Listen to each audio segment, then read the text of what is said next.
Are you living as a wagee? Does your job not bring you any happiness? Is everything in your life centered around giving you enough comfort so that you don't rebel, but not enough comfort to make you actually comfortable? Do you have to deal with mountains upon mountains of paperwork every day? Well, I've got a solution for you. Escape to Brazil. I mean, escape to a dream version of Brazil, where the sun is always shining, the air is warm, the water is nice, the drinks are good, and there's always bossa nova music in the air. Become catatonic in this life, and live your life fully in your dreams. There's no escaping this hellhole in which we live, except through our fantasies. Isn't that great? When I was sitting down and wondering what to cover for the annual Christmas Kino Corner episode, I was thinking, what movie is Kino and captures the Christmas spirit? I racked my brain until I remembered my motto. WWDWD. What would Doug Walker do? Brazil, of course. It might be a dystopian nightmare about the bureaucratic state, but it does take place during Christmas, and it even has Santa Claus in it. Hey, good enough for me. Oh wait, Christmas is over? Even Orthodox Christmas? Typical. Sorry guys, you know how things get backed up and postponed. Nothing ever releases on time. Business as usual at the Ministry of Kino. They really need to hire more people to work here. Aren't you a bit late? I mean, the party started an hour ago. Yeah, it's the backlog. Everybody complains. Are you afraid that our world is turning into the world of Brazil? Do you want to help people who are fighting against it? Well, that's what Fudo's doing. We might be a lone Sam Lowry raging against the behemoth that is the Silicon Valley state, but we are making apps to put you, the customer, first. Our newest product is an app called Circles. It's currently in test flight, and if you want to get it now, it's free, but it won't be free later. It's like Instagram or Facebook, but privacy focused, so all your content is encrypted. You don't have to worry about us stealing your data and selling it to marketers, governments, or the like. Scan the QR code to get the app, and then send me a friend request, and I'll add you to my exclusive film discussion group on Circles. Alright, back to the video. Why is it called Brazil? Before settling on that name, Gilliam had other titles in mind for it, including The Ministry of Torture, How I Learned to Live with the System So Far, and 1984 and a Half. I want to make a quick note that Gilliam had reportedly not read Orwell's book nor seen the film adaptations of 1984 before making Brazil. He just knew the basic gist of the book as well as other cultural pieces from it, like its terms newspeak, doublethink, and phrases like 2 + 2 = 5, because, well, 1984 was a huge cultural phenomenon. How many people do you know state that things are literally 1984 and you just know that they have not read one word out of that novel? The title, Brazil, is a bit harder to understand than the others. It's a weirder name. In the behind-the-scenes documentary for Brazil, the interviewer asked the people involved what the title meant, and many of them didn't know. I don't even know why it's called Brazil. I keep asking Terry why it's called Brazil. The movie doesn't take place in Brazil. Everyone has British or American accents, and we don't often associate Art Deco with the likes of Sao Paulo or Rio. In fact, Gilliam described the location as taking place on the border of Los Angeles and Belfast, wherever that may be. Hint, it's supposed to be anywhere in the Western world at any time in the 20th century. The costumes, cars, and architecture evoke the 40s and 50s, and the technology feels like some fusion of 40s and 80s tech, with some tech feeling futuristic for its time, such as the surveillance robot. Its whole style is retro-futurist, which is why Gilliam denies that Brazil is a sci-fi movie or that it takes place in the future. Brazil is not a movie about what the future will be like. It's a film composed of Gilliam's observations of the state of the world in the 1980s. I think it's no secret that Gilliam is not a fan of bureaucracy, which is why it puzzles me that he lives in the UK, where you need a license for everything. Even the concept of prisoners paying for their prison stay he took from the news, as he learned that some South American countries at the time were doing just that. The incessant bombings and the reactions to them were based off the IRA bombings that were happening in the 70s and 80s. After the bombing of Harrods department store in London, everything was back up and running like nothing had happened in only 3 days. He mirrored this in the scene at the restaurant, where a bomb goes off, killing and mutilating a number of people. And what's the reaction? The band gets back to playing, and everyone goes on with their day. I think the reason that Brazil works better as a dystopian story than many other sci-fi movies and novels of the time is precisely because Gilliam was commenting on the modern state of things and not trying to project into the future. Our world is just a worse version of what we had back then, but this descent into an incompetent, faceless autocracy of paperwork had already begun. When George Bush was still president, I said I was going to sue him and Dick Cheney for the illegal and unauthorized remake of Brazil. So we come back to the question, why Brazil? Gilliam told a story about visiting a coal town on the beach of England. The beach there was black, covered in coal dust, and he had this image of a man sitting in the blackened beach listening to Latin music. Watercolors of Brazil by Francisco Alves in particular. That music transported the man from this bleak landscape to a dream world that was full of color and vitality. The title points to the state of mind of the protagonist Sam Lowry, a man who lives a depressing existence but has dreams of a better, more vibrant world. And what is the world of Brazil? It's a world of authoritarian bureaucracy that is, above all else, incompetent. It starts off with an advertisement for custom ducks. We zoom out to see the ads playing on a bunch of televisions before the TVs all explode. This opening shot was Gilliam setting the tone for the film and sending a strong message about television. He really doesn't like TV. He sees it as an invasion of our lives. I'd say that with the internet and social media, it's only gotten worse. The shot also introduces us to the terrorist threat that's present throughout the whole film. The movie then cuts to a bureaucrat at a desk. There are weird typewriter computers churning out forms. A bug annoys the bureaucrat, so he kills it. The bug then falls into one of those computers and changes the name on a warrant from Tuttle to Buttle, a literal computer bug. Then, we're taken to a nice working class family. They're all getting into the Christmas spirit in their flat when Brazil's version of a SWAT team drills a hole in their ceiling, invades their home, and arrests the dad before making the mother sign a bunch of forms. That is your receipt for your husband. Thank you. And this is my receipt for your receipt. After the wrongful arrest, some workers try to repair the hole, but the replacement is just a bit too small. Mistake? We don't make mistakes. Gilliam hasn't even gotten to the main story yet, but he's taking time to flesh out all the main themes of the movie before we even get to the primary plot. What are those themes? Hyperconsumerism, invasion of media, and incompetent bureaucracy and its terrifying real-life effects. It's all shown through visuals and humorous dialogue, without any real exposition, or any annoying exposition. Before we meet Sam, we have a very clear view of the world in which he lives. There's a great cut here from the mother fainting after being given the receipt of her husband's arrest, to a lowly clerk placing a receipt on a desk. Tons of these receipts litter the office, and a bunch of clerks bustle past each other with stacks of other receipts. It's an iconic shot. The music, the energy, it's great. But juxtaposed to that last scene, it's quite dark. Buttle was just one receipt. How many of these thousands of pieces of paper relate to other wrongful arrests, killings, charges, or God knows what else?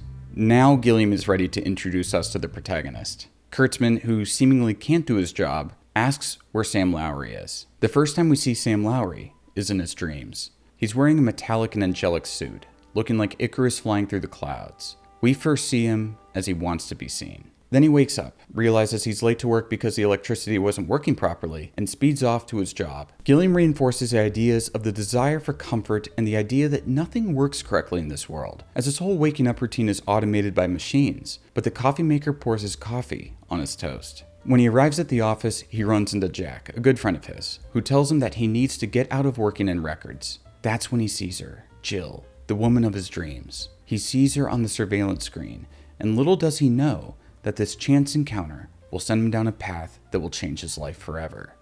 A path of insanity. And so, the story of Sam Lowry begins. It's a Kafkaesque story about Sam going insane while diving deeper and deeper into bureaucratic hell. But why does he go insane? It's all for a woman. Many such cases. Sam's content with his life. He works a low-stress job where he's dearly needed and appreciated. I don't know what I would do if you ever got promoted.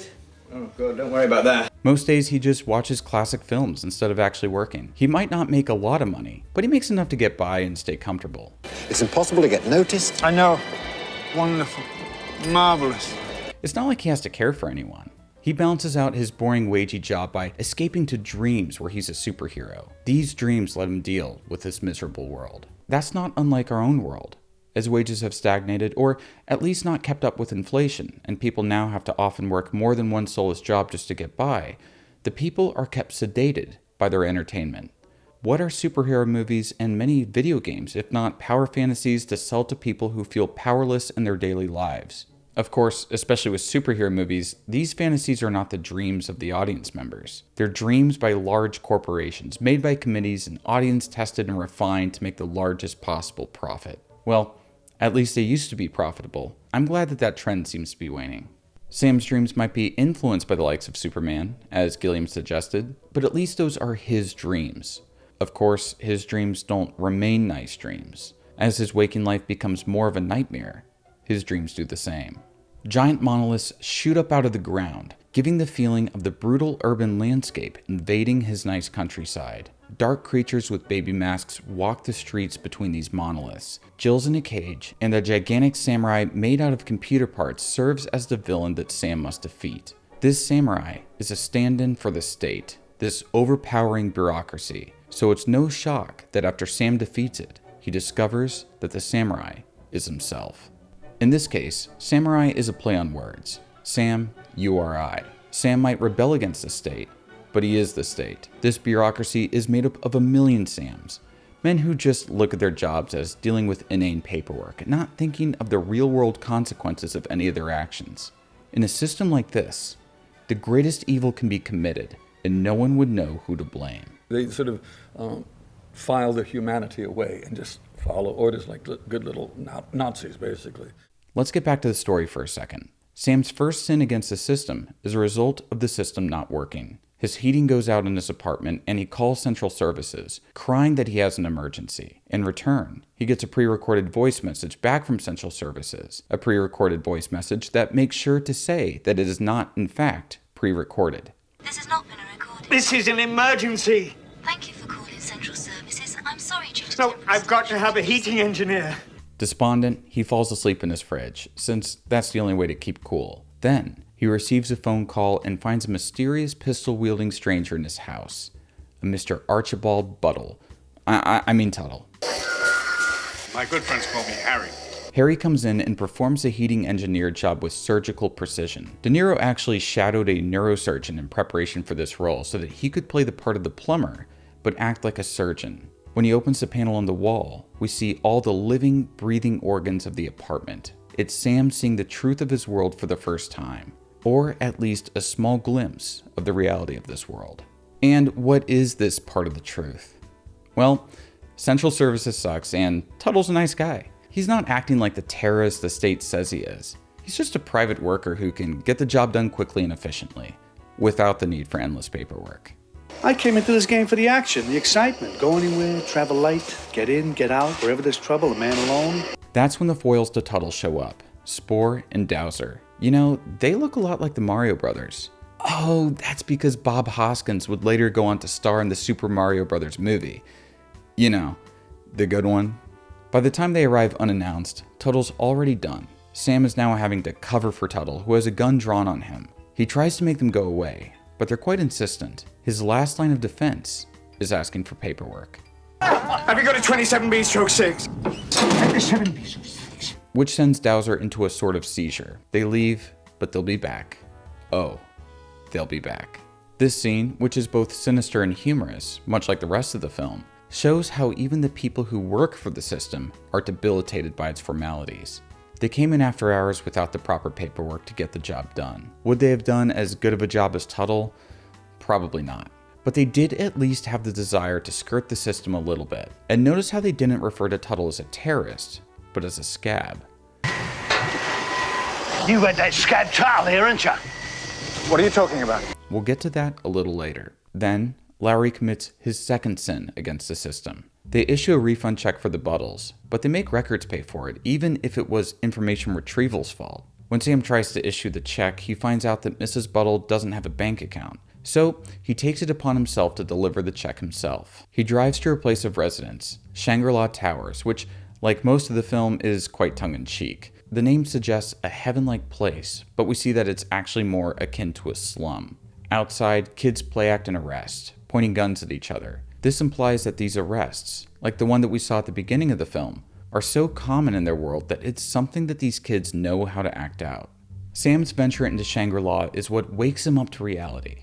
Up until now, everything he has done has been paperwork. Everyone has just been a name written on a paper. Their problems, receipts, crimes, etc. are merely blots of ink. Now, he has to face reality. He finds Mrs. Buttle almost catatonic from grief. He thinks he's doing a good deed by giving her refund check, knowing full well that her husband is dead.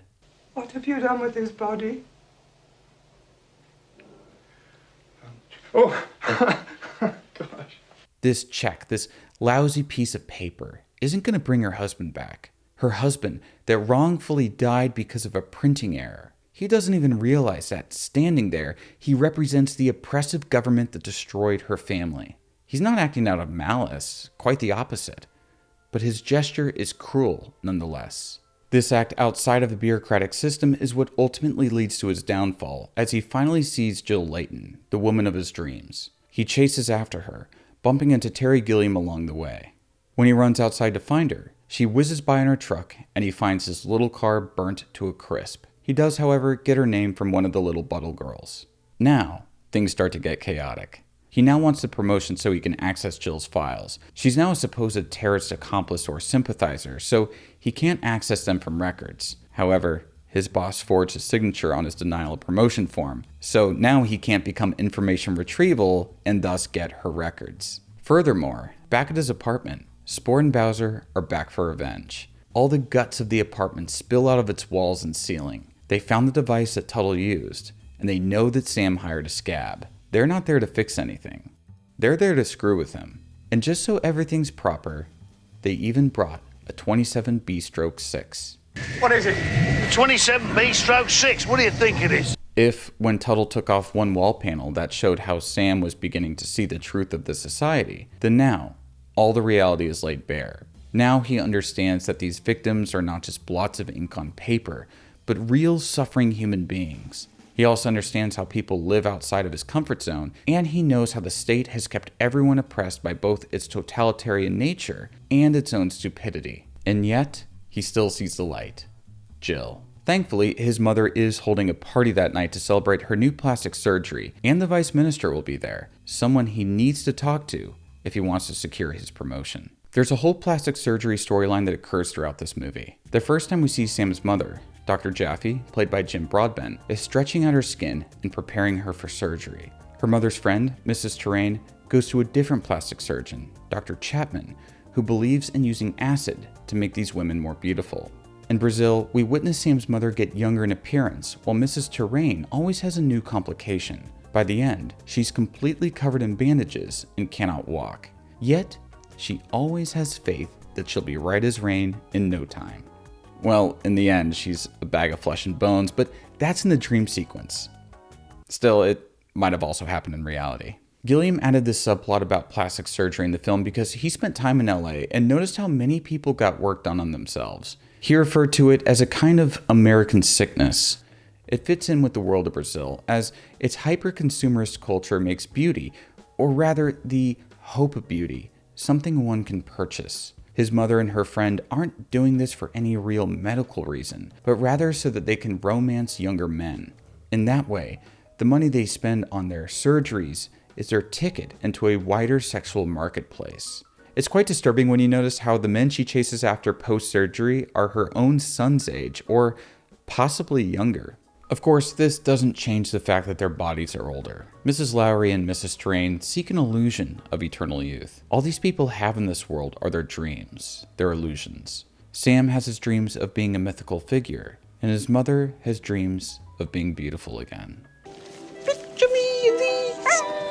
Back at the party, Sam meets with the vice minister, Mr. Heltman, who is paralyzed from the waist down and wheelchair-ridden, the right kind of leader for this nation.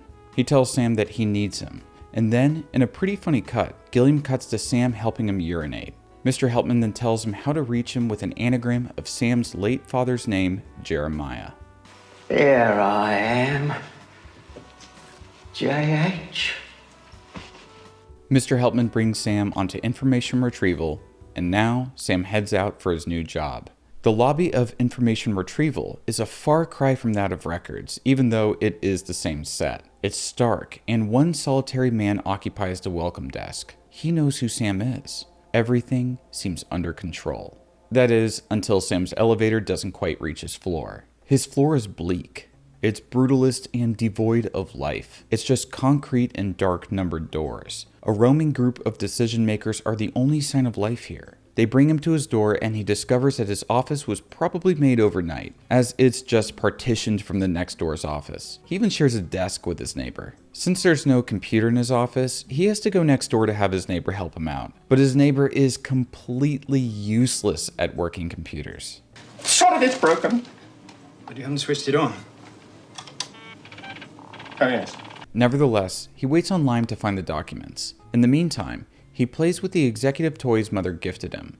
It's a simple contraption meant for decision making. Let the weight fall and it hits yes or no. Remember how the man in the hall was making decisions willy-nilly without even reading the document shoved in his face? Yeah, I guess most decisions here are fairly arbitrary. When Lime shows that he came up with some less than adequate results, Lowry takes the initiative to just look up Jill's files himself. He gets the paper, and it refers to another agent in information retrieval that's on a higher floor. That higher floor looks spotless. It's all white, as if it's a hospital. Yet something's off. There's a small pool of blood on the otherwise spotless floor. He walks into the office to see a happy-go-lucky secretary thoughtlessly typing away, recording a torture session that's happening in the next room. When he goes to the agent's office, he finds out that the agent and torturer is none other than his good friend Jack. What's more, Jack is covered in blood next to his little girl. He can go straight from torturing and possibly killing a man to playing with his daughter. What we get out of this scene is the disassociation that people like Jack have to make. He can separate his evil actions from his family life and live a sort of paradoxical existence. He thinks he's protecting the people and catching the terrorists, and should anything go wrong, it's not his fault. He doesn't even take responsibility for the killing of Buttle. It was the other department's fault for arresting the wrong man, but he got the right man. He acted in good faith. It wasn't his fault that Buttle died by his hands, because he didn't know of Buttle's heart condition because he had Tuttle's medical files on hand instead. Information transit. Got the wrong man. I got the right man. The wrong man was delivered to me as the right man. I accepted him on good faith as the right man. Again, nothing he does wrong is his fault. He's not the only one like this. Everyone in this bureaucracy is incapable of accepting responsibility. The buck doesn't stop with anybody. It just gets passed around until people forget what the mess up was, and the mistake is merely a piece of paper at the bottom of an endless pile. Jack gives Sam a new suit to wear. A suit for executives. It looks a lot like his old suit. It's just a slightly different color, and it doesn't quite fit as well. Then Sam goes down the lift and sees Jill in the lobby. However, the lift is broken and brings him to the basement. He tries to access another lift, but that lift is for Mr. Helpman, and Mr. Helpman only. A guard confronts him and asks for his ID, but since his ID is in his other suit, Sam runs. The guards, naturally, take up arms and shoot at him. However, in the lobby, the guards all have their guns on Jill, and when they see Sam come up with his ID, they all start taking orders from him. Man, they are super unorganized.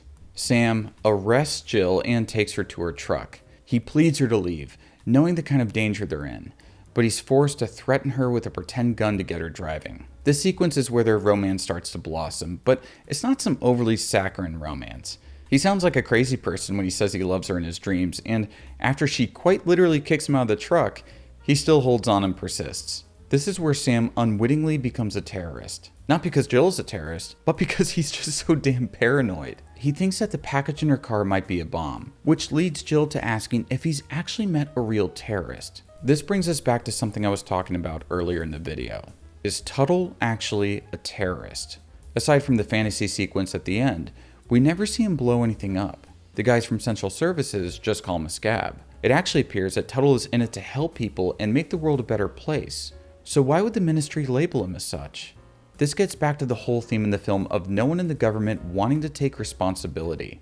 My theory is that there aren't any real terrorists, but that Central Services' wiring and heating infrastructure is just so bad that it causes explosions. In order to cover up their own ineptitude, they blame the carnage on their competition. And if you can't find terrorists, you invent terrorists.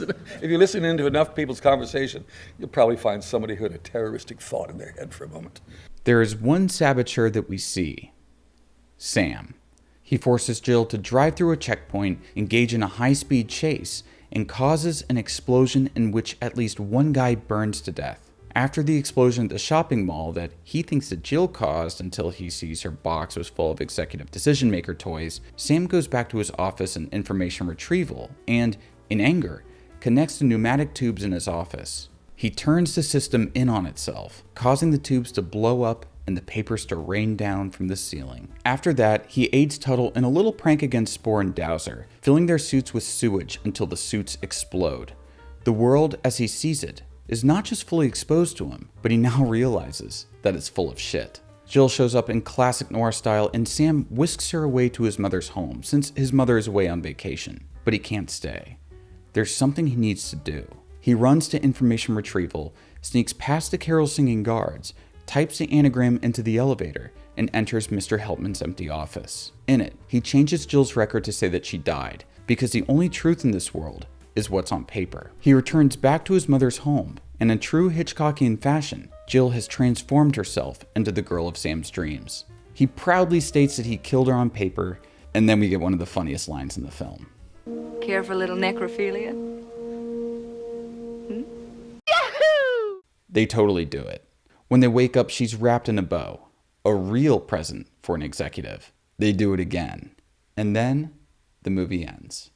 Psych! The feds wake them up in the morning, arrest Sam, and shoot Jill. Sam, in his Royal Mailbag turned prisoner suit, hangs on a line as several people read him his charges and give him business advice on how to finance his arrest, torture, and incarceration. The voices of the various clerks in this sequence are mixed in such a way that it's kind of hard to hear them, mainly because Sam isn't paying super close attention to anything that they're saying.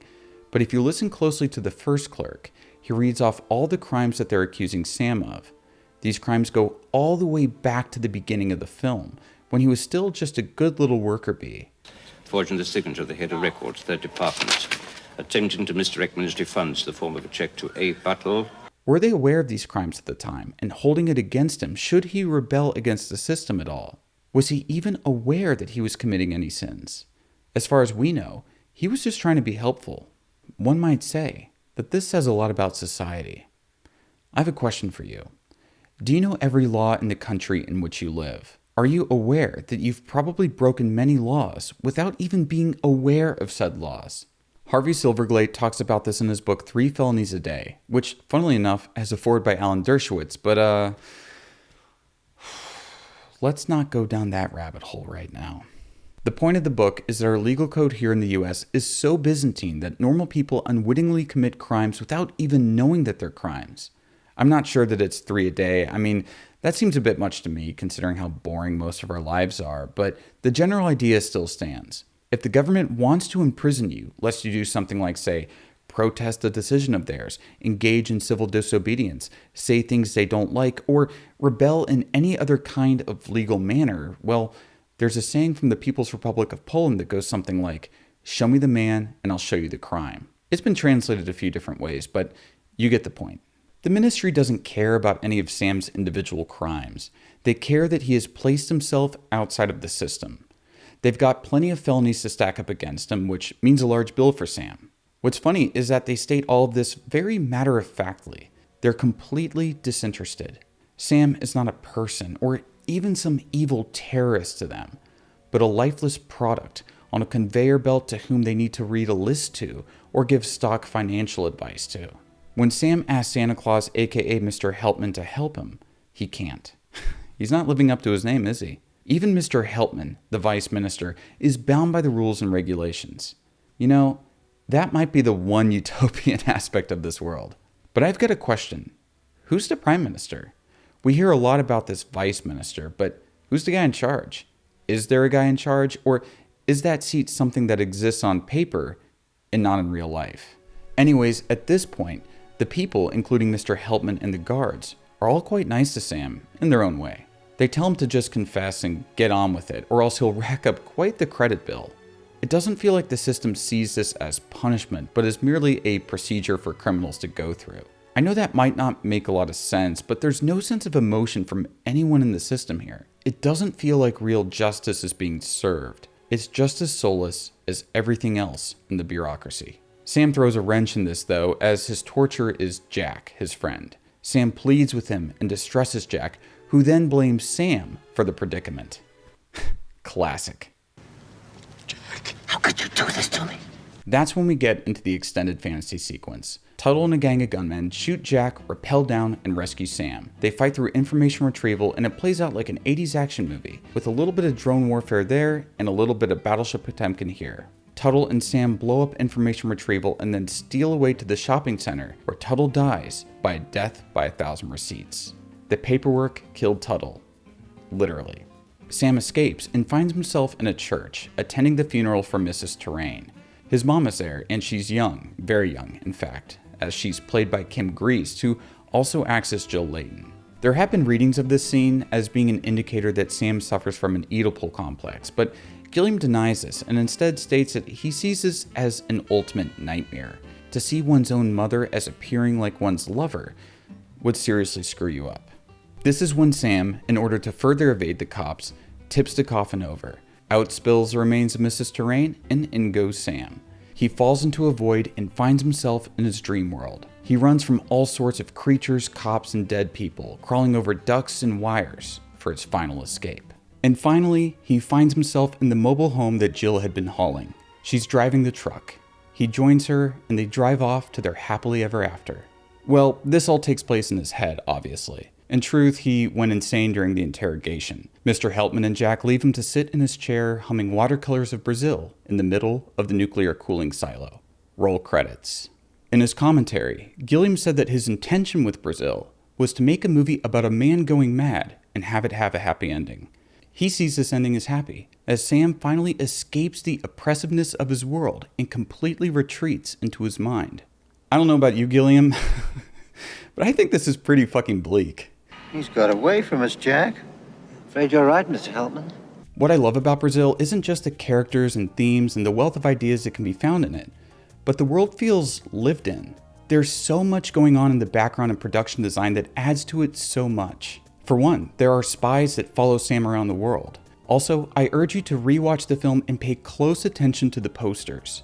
One poster says, "Suspicion breeds confidence," and other posters urge people to snitch on their friends. A piece of graffiti at Shangri-La Towers changes the name to Shangri-La Towers, which fits, as this place is sold to people as utopia, but it's more like these citizens are living in a zoo. People in this world basically live in cages. The tram in this movie is an actual cage. It dehumanizes them. Sticking to this tram scene, all the men sit down while the one-legged pregnant woman is made to stand. There's no sense of chivalry or decency here. We can see Sam exhibit this lack of honor. Earlier in the movie, when he's having lunch with his mom and the bomb goes off, she tells him to help out, and he replies that he's on his lunch break. And before we wrap up this section of the video, let's stay on this lunch for a bit. The waiter gives them a numbered menu and insists that they all tell him the number they want. When he gets to Sam, Sam says that he wants the steak. The waiter can't handle it. He needs Sam to say the number 3. But when he brings out the food, it's all colored mush. But atop the mush is a photograph of a plate of real food. Sam isn't getting the steak, but he can fool himself into thinking that he's eating steak if he keeps his eyes on the picture. He can dream of steak as he eats steak-colored slop. It's not unlike when you go to a fast food place and they've got this photograph of a super tasty burger, but when you order the food, it looks dismal. When you eat it, you just have to imagine that you're eating the picture. My disappointment is immeasurable, and my day is ruined. One final thing about this scene. Sam's mom got him the promotion. How? I think she's in a romantic relationship with Mr. Helpman. They're both gone for vacation near the end, and Mr. Helpman has a photo of her on his desk. It's interesting because Mr. Helpman used to work with Sam's dad until he died. How did he die? Was it a result of their affair? Did they conspire to get rid of him? Did he off himself? At any rate, it seems like Sam's mom is not exactly faithful to Mr. Helpman, but he might not care. I want to end this video by discussing Brazil's rocky release. After Universal got their hands on Brazil, they thought that the movie wasn't commercial enough. It was too grim and too long, so they re-edited the film, and that cut is now famously known as the Love Conquers All cut. Chances are you haven't seen this cut because Gilliam led a successful campaign to not have it show in cinemas. As part of his campaign, Gilliam bought a full-page ad in Variety magazine which read, "Dear Sid Sheinberg, when are you going to release my film Brazil?" It's not often that a director like Gilliam fights the studios and win, but win he did, as his unaltered 142-minute cut is the version that hit cinemas. Now, as part of my research for this video, I watched the Love Conquers All cut, so I'll end this video by sharing with you some of the ways the cuts are different. Trust me, it's better to hear what the changes are from me because this version really sucks. For one, most of the dream sequences were cut. The initial dream sequence that was left in has a vignette on it, as if the studio thought that the audiences were too stupid to understand that this was a dream. Universal also cut the beginning really weirdly and added in useless exposition about Tuttle. Weight 175 pounds. Hat size extra large and a half. Eyes brown. Hair brown. They also changed the scene where Sam finds out that Buttle died when looking up his records. They obscure the fact that he knows that he died. I guess the reasoning is to make him a more sympathetic character or something. The subplot in which Sam's mom and Mrs. Terrain try to set Sam up with Shirley was completely cut, probably for time, which is a shame because it means that this really funny bit didn't make it into the movie. I just don't want you to be under any false impressions. It's all right. I don't like you either. One of the most egregious cuts wasn't really a cut, but a reshoot. When Sam visits Jack in information retrieval, there's no blood on his coat. There's a weird fade, and then we see Jack completely sympathize with Sam. He talks about how he couldn't sleep for so long because of the mistake, and then helps Sam get the information he needs. Tuttle's condition did not appear on Tuttle's file. I mean, don't think I'm dismissing this. Well, I've lost a week's sleep over this already. He then has Sam undress and dress in front of him, not his daughter. I guess the studios didn't like the Willy line. Come on, big boy. I want to look at your Willy. It's a complete change of his character that really makes no sense in the context of the film. You know where you're going to begin? No. Good. Smart. How does he go from accomplice to not much later, telling Sam to stay away from him and then torturing him not long after that? It's bizarre and jarring, but not in a good way. On the topic of reshoots, there's an extra scene in the truck with Jill that is meant to solidify their romance. Again, it's totally inconsistent with the rest of the sequence and shouldn't be there. During the car chase, Universal did not keep in the shot in which the one guy gets burned to death after the crash and explosion that Sam caused. Again, I think this was to make Sam more of a paragon type of hero, but him being completely morally good is not what makes him interesting. The explosion of the department store is a doozy of a cut. Before the explosion, there's a shot of the cops bursting in through the windows, which I believe was taken from a whole other scene. And then the explosion happens. Since the whole dream subplot was excised, the samurai doesn't appear here. Instead, Sam just holds a mannequin arm like an idiot until he gets knocked out. The revenge of Spore and Dowser, the men from Central Services, is almost entirely cut. And they took out the part where the guards sing Christmas carols under information retrieval. Now that is going too far. When Sam and Jill get arrested on their bed, we don't hear gunshots, implying that Jill didn't die. It also cuts straight to Sam in the cooling tower, jettisoning the entire judicial process. In the scene, when Jack gets shot, he falls down a different way so as to hide as much blood as possible. The whole dream sequence is weird because it's meant to not be a fantasy in this version. It's choppily edited and cut down for time, but they left some things in there that really don't make any sense when you think that this is all real. Like, the angle of the shot that kills Jack doesn't add up, and they kept in Tuttle being killed by all the receipts.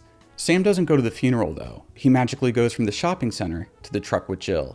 Then there's an extra scene at the end of Sam and Jill inside the mobile home, living an idyllic life. Gilliam did shoot this scene, but he ended up getting rid of it. But I guess Universal really loved it because they added it back in. Oh, and of course, Sam doesn't go crazy. It ends on that ideal note. He was able to completely escape the system and live a happily ever after.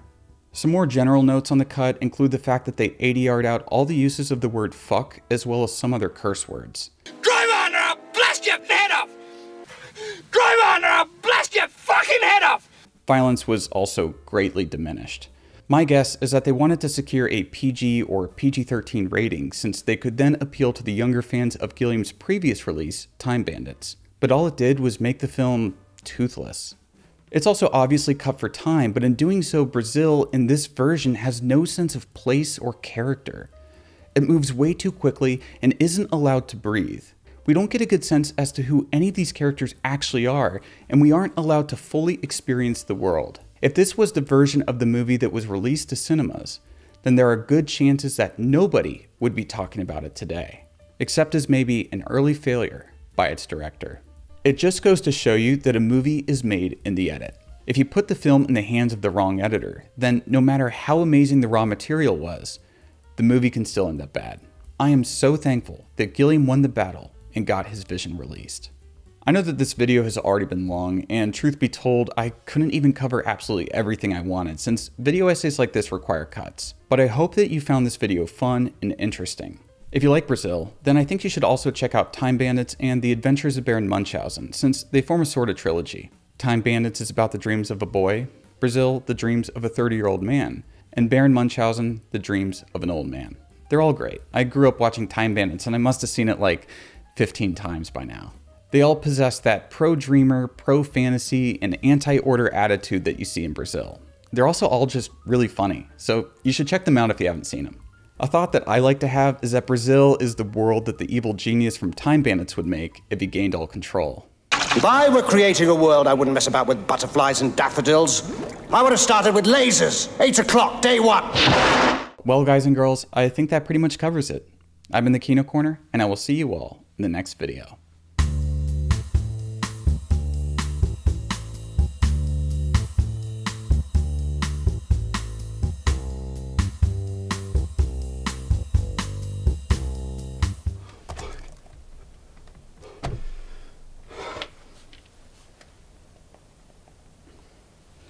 Hello, my laptop is broken. I need somebody to come fix it right now. I need this laptop to finish my video on Brazil. Please, send somebody. It's an emergency. Have a nice day. This has not been a recording.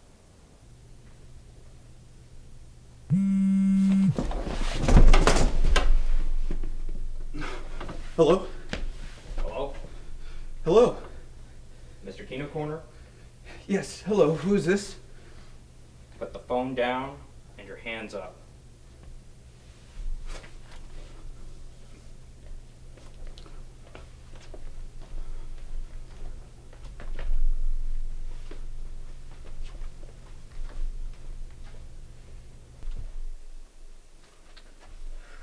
Is this your laptop? Yeah, it is. Water damage.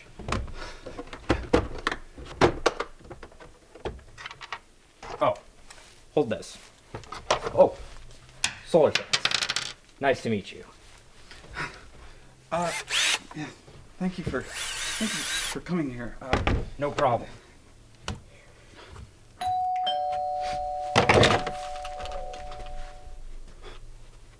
Go answer the door. Central Services. What brings you here? Your laptop needs to be fixed. You call me. Yeah. No. I don't need it anymore. It's fixed. It's fixed? It fixed itself. It fixed itself. Yeah, I turned it off and on again. You turn it off and on again. You know, I'm really sorry for the inconvenience of you coming here, but I'm gonna have to ask you to leave. I really want to take a look at it. You know, I'm a bit of stickler for paperwork. Do you have a 27B/6? 24B/6.